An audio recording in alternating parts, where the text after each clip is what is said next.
Hello there, and welcome to this video on the Daystate Huntsman Classic. In our previous video, we took a fully functioning and complete rifle and broke it down into individual components. In this video, we're going to be taking those individual components and rebuilding them into a fully functioning rifle. With that said, this rifle here is a 177 sub 12 pound rifle. However, the information given in this video will also be relevant to the other power levels and the other calibers.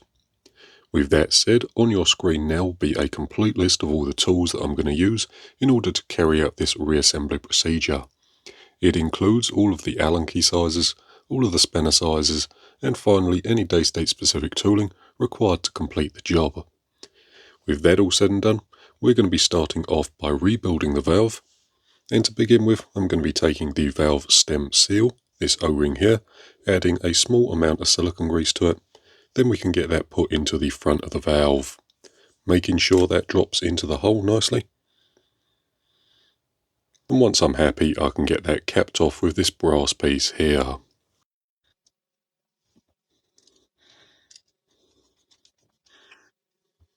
Up next, I'm going to be taking the valve seat along with the outer seal.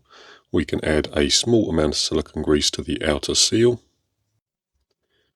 And we can get that installed. To install that, what I'm going to be doing is installing the valve pin like so, with the counterboard section facing the larger end of the valve stem. Then we can get that hooked into our valve, making sure the valve pin travels through the hole in the centre. With that done, we can get that done up. At this point, what we need to do is reset the position of this back cap. In the disassembly portion of the video, we took the overall measurement just using some calipers, and on this particular rifle, it was pretty much exactly 71mm, so we're going to be resetting it to that.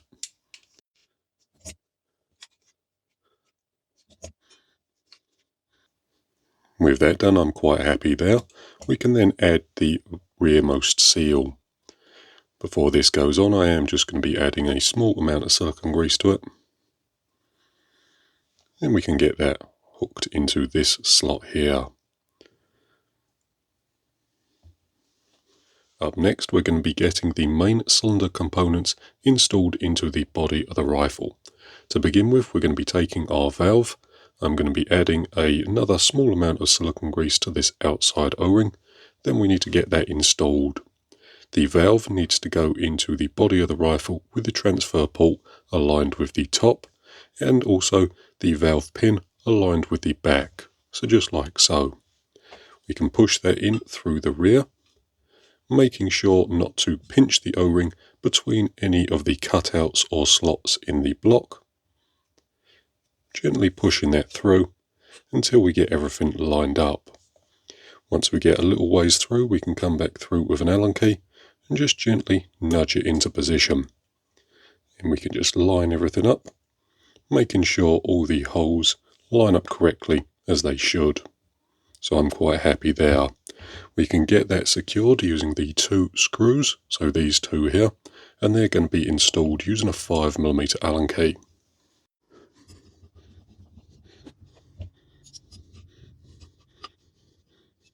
Up next, I'm going to be getting the cylinder end cap installed. Before this goes in, I am just going to be adding a fair amount of silicone grease to these 2 O-rings here. With that done, we can get that screwed into the end of the cylinder. And then once it's hand tight, we can add the Foster fitting and one-way valve. To begin with, I'll be adding a small amount of silicone grease to this O-ring here. And what we need to do is align the O-ring with the base of the threads. So it should look something like that when it's installed. Push that into place. Then we can get that screwed onto the end of the cylinder. Getting that done up nice and tightly with a 16mm spanner. This will also tighten the end cap onto the cylinder. And the next thing we'll do is install the stock bolt fitting. So to begin with, we'll take our bolt, drop that through the rear of the action, and then using something like a pair of tweezers, I'm just going to get that aligned with the hole.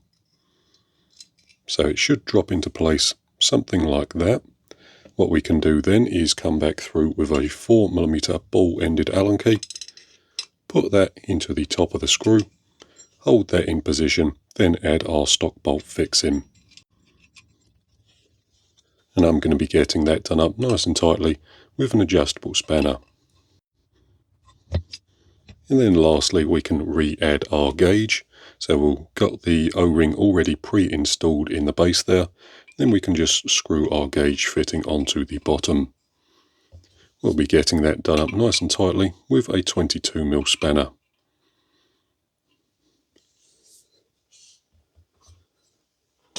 Right then, next thing we're going to do is rebuild our hammer. So to begin with, we'll take our hammer weight, this piece here, and then we need to add the striker face to that. So the striker is just this little grub screw here. The grub screw has two ends. The flat side needs to be aligned with the front of the weight, and the hex key side needs to be aligned with the back. So we'll get that screwed in like so. Getting it done in as far as we can by hand, and then we can come through with a 3mm Allen key and just wind it back. What we're going to do is get the end of the grub screw about halfway in between the threads here and the end of the piece, so the end of the grub screw should be about here.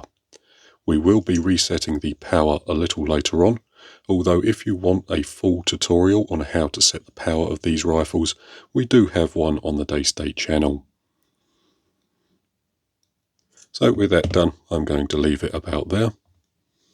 What we're going to do now is add the weight to the actual body of the hammer, getting this hole lined up with this hole in the back, pushing that into position. Then what I'm going to do is take a long M4 bolt and get that screwed into the side of the hammer. At this stage we can take our brass piece along with our captured spring and add a small amount of blue Loctite to these threads at the back. Just a small amount will do us. The Loctite will just stop the back piece from coming loose when the rifle is in use. So we'll get that done in by hand, then come through with a flat bladed screwdriver and just get it nice and tight.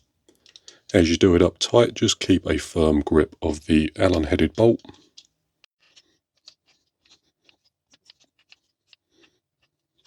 With that done, we can remove our bolt and then add our locking grub screw, this piece here. We'll get that installed using a 2mm Allen key. Right then, for now we can put the hammer over to one side. Up next, we're going to be rebuilding the safety assembly.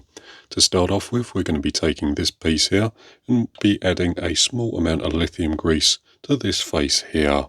Just a small amount will do us, although I am just going to add a little extra to the two ball bearing detents at the top there. With that done, we can take both halves of the safety, get them lined up, and then put them together. This pin here needs to go into this hole here. Just like so. With that done, we can take this screw here and add a small amount of blue Loctite to the threads.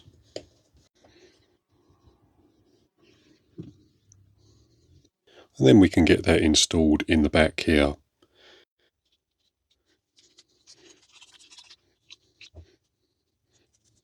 The next thing we'll do is add the small spring ball detent at the back here, and to do that we'll be removing this grub screw here just by using a 1.5mm Allen key.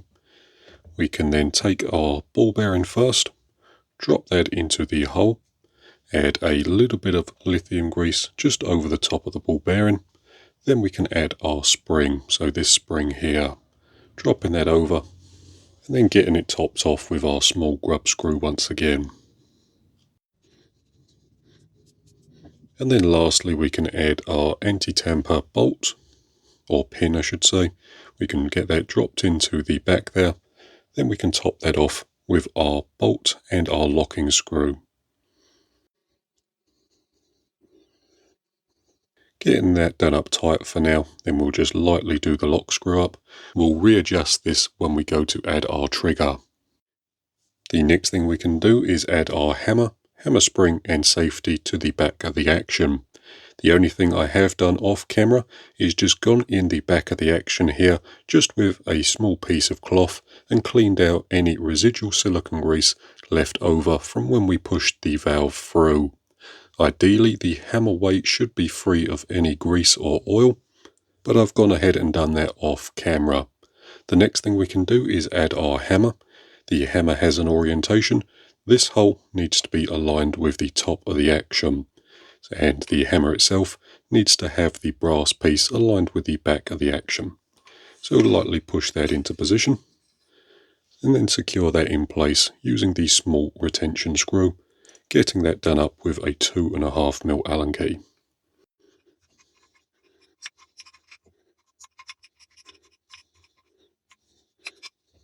With that done, we can add our hammer spring to the back there, and then get that topped off with our safety.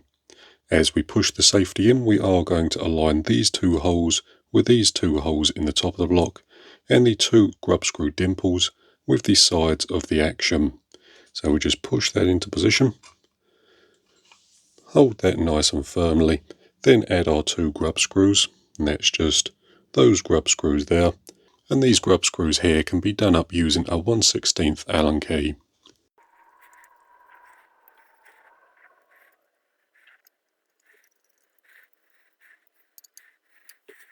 As you install the safety, just keep a nice firm grip on it and push it into the action as you install the two securing screws.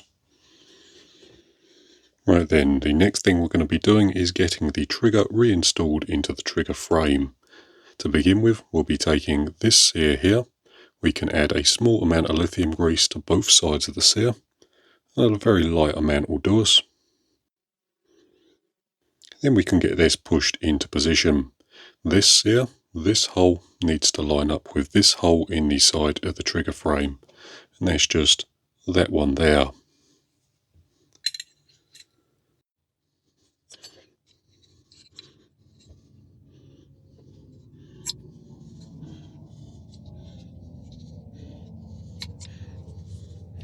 For the second sear, this hole here needs to be aligned with this hole in the side of the trigger frame.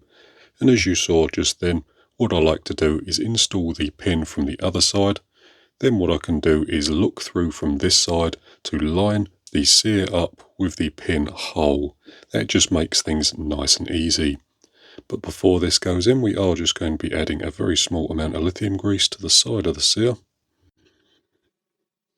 And we can get that pushed into position.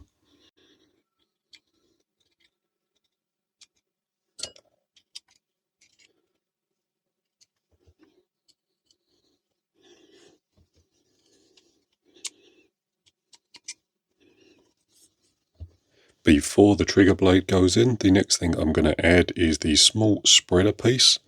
This piece just lines up with this hole here and spreads the side of the trigger frame so that nothing pinches.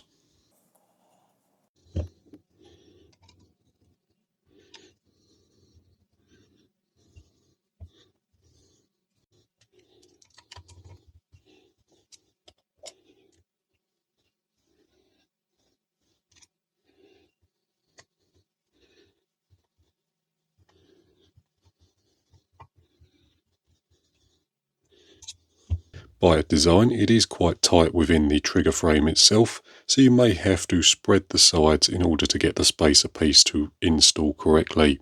What I normally do is come through with a flat-bladed screwdriver and just twist it gently to spread the sides of the trigger frame.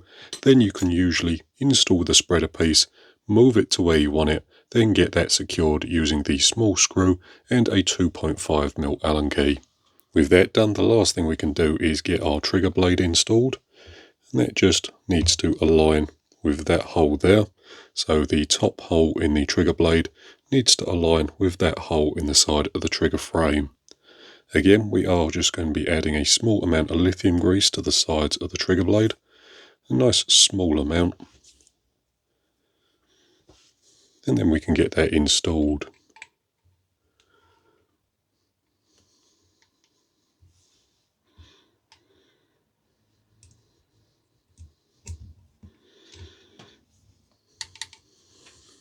Whilst we're here, we can also check to see if the safety is working as it should. So at the moment we can flick the safety on and off with no trouble. The screw itself does not contact with the trigger blade. So as you can see there, it's working. If we pull the trigger, the safety is stopping the trigger from going all the way up. However, we do need to check that it actually stops the rifle from firing. So what I'm going to do here is just take an Allen key, push the hammer towards the back of the action to cock it, and with the rifle on safe, we're going to try and pull the trigger. As you can see there, the rifle does not fire when I pull the trigger, so we know the safety is working as it should. Then if I flick the rifle off safe, pull the trigger, the rifle fires. If at this point the rifle was firing when it was on safe, you would simply need to lengthen this bolt slightly. If the bolt was contacting with the trigger and causing it to foul, what you could do is shorten the bolt and then lock it off using the lock nut. And the adjustment procedure would be nice and simple. So if you wanted to lengthen the bolt, you would simply flick the rifle onto fire, take your 1/4 inch spanner and loosen the locking nut. With that loose, if you wanted to lengthen the bolt, you could wind it out very slightly, and if you wanted to shorten the bolt, you could wind it in. So I'm going to pretty much leave it where it was. And then retest things. So the safety bolt there still clears as it should, and if we cock the rifle and check it again, the rifle won't fire when it's on safe, and it fires when it's not on safe. If you are interested in a full trigger adjustment guide, we do have a full trigger adjustment guide for this particular rifle on the Daystate YouTube channel. But with that said, the last thing we can do is get the trigger guard reinstalled. To begin with, we'll take our trigger guard and align the 2 holes, so we have a small one which goes towards the back and then a larger one which goes towards the front. We can get our trigger guard put over our trigger, then we can add this screw here to the back and then this larger screw to the front. We can then take this small aluminium cup and add that to the back screw. Then we can get that aligned and then do that up lightly with a flat-bladed screwdriver. Just leave it loose for now, as we will need to adjust the position of the guard. Then we can add our nut to the front. So we'll move the screw out of the way, put our nut through the slot,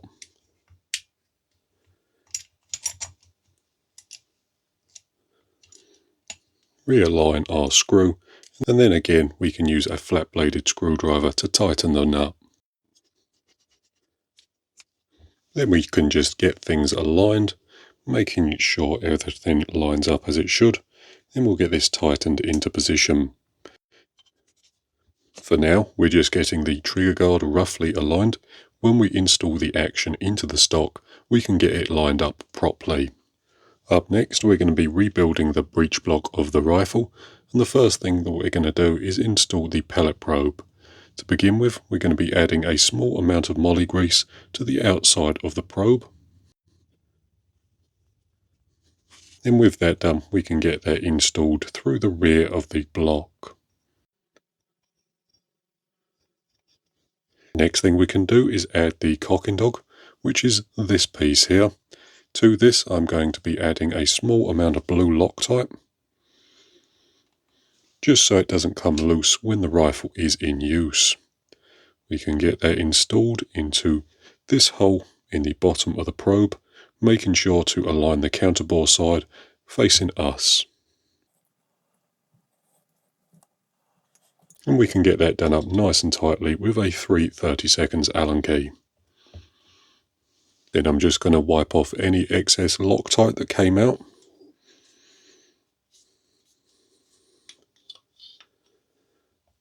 Then we can flip the block over and add the small spring ball detent on the back here. So this is our spring and our ball. And before that goes in, we are just going to be adding a small amount of moly grease to the hole itself. Then we can push the ball bearing through first, get that topped off with our spring. And finally cap that off using our small grub screw. We're going to be getting this installed using a 2mm Allen key, although we're not going to be doing this up tight. We just need to do it up until it's flush with the top of the block. At this point we can check that our ball detent works as it should. So as you can see there, it's going into the correct detent, and the pellet probe feels nice and smooth as we move it backwards and forwards. The next thing I'm going to do is reinstall my barrel, and to begin with what we need to do is align the transfer port side with the bottom of the block. On top there should just be 2 dimples. These 2 dimples need to be aligned with these 2 holes at the top of the block, and we can get that pushed into position. Making sure the detents are lined up, then we can add our grub screws. So in the top of the block we have the 2 longer grub screws, and then the bottom of the block we have the 2 shorter ones. All 4 get done up using a 2mm Allen key.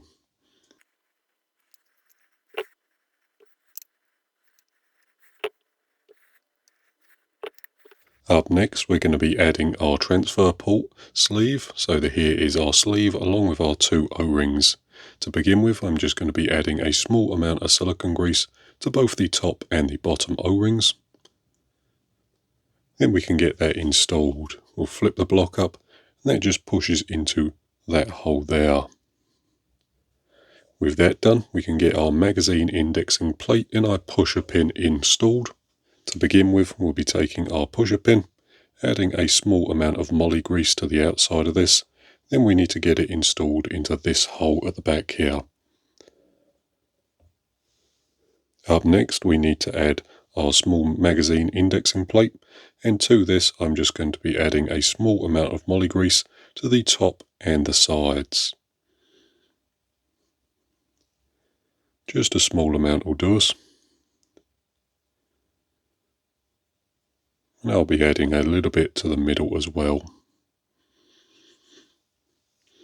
When this goes in the rifle, the ramp section should be facing the top of the block, so this flat section should be installed facing us.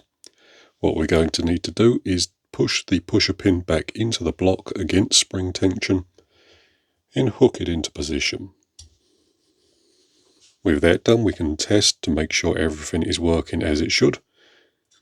And as you can see there, the magazine indexing plate is nice and smooth within the block, and there is a small amount of spring tension on the plate itself.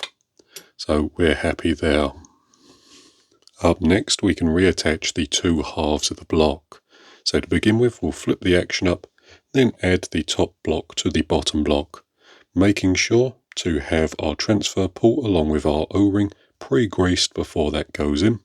Then we can nice and carefully drop the action into place, line all the holes up with the holes in the bottom block, push everything together, then we need to get that secured using our 6 securing screws.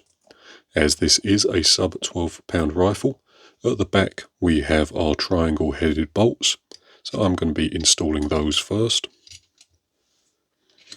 Getting those done up with our anti-tamper tool. We're not going to be doing any one of these bolts up tight first, we're just going to be getting them all down until they snug, then we're going to be backing them off about 1/4 of a turn.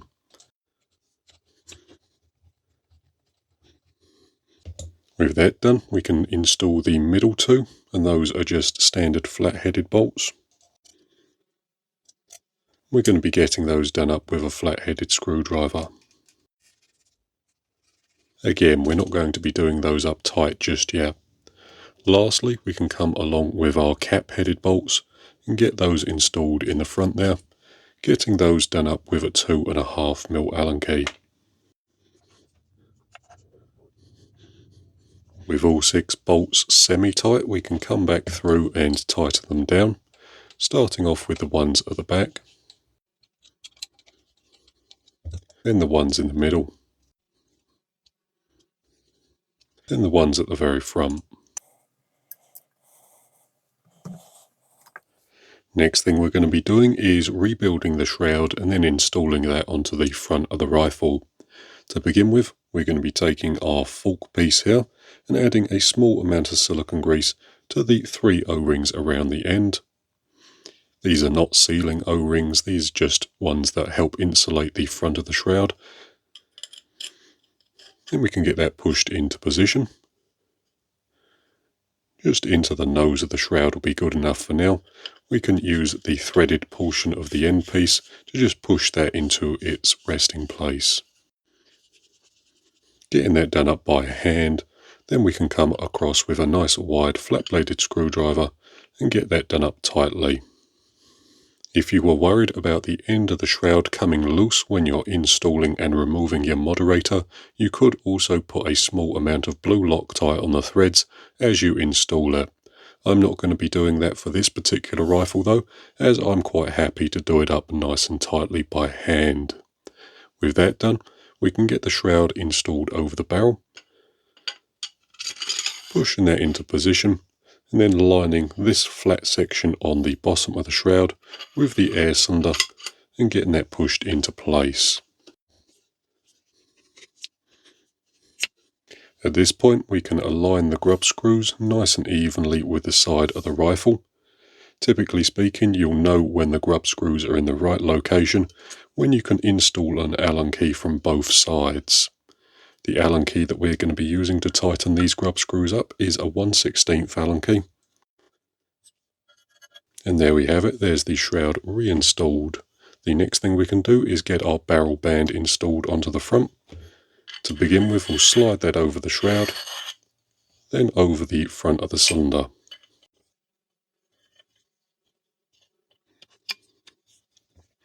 Once it's installed, we can take our 3 securing grub screws and get those installed into the barrel band to hold it into position. We're going to be getting these done up with a 1.5mm Allen key.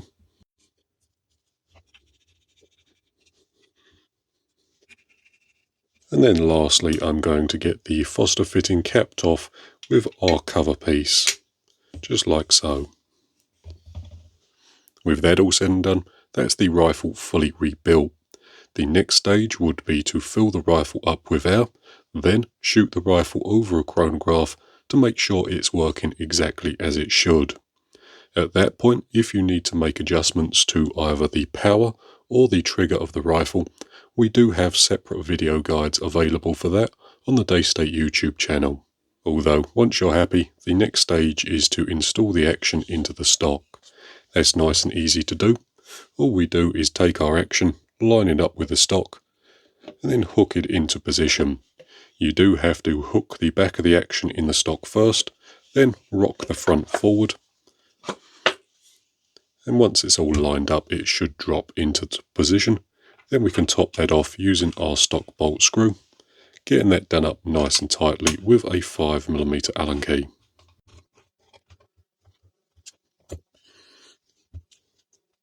As I mentioned earlier, it is possible to move the position of the trigger guard relative to the stock by simply loosening the 2 securing screws, moving the trigger guard into position, then tightening the 2 screws back up again. To tighten them up fully, you may have to take the action out of the stock again to hold the captive nuts, but I'm sure you can figure that out. But with that all said and done, that's pretty much going to do it for this particular video. So, thank you very much for watching. I hope it's been interesting or useful, and we'll see you in the next one.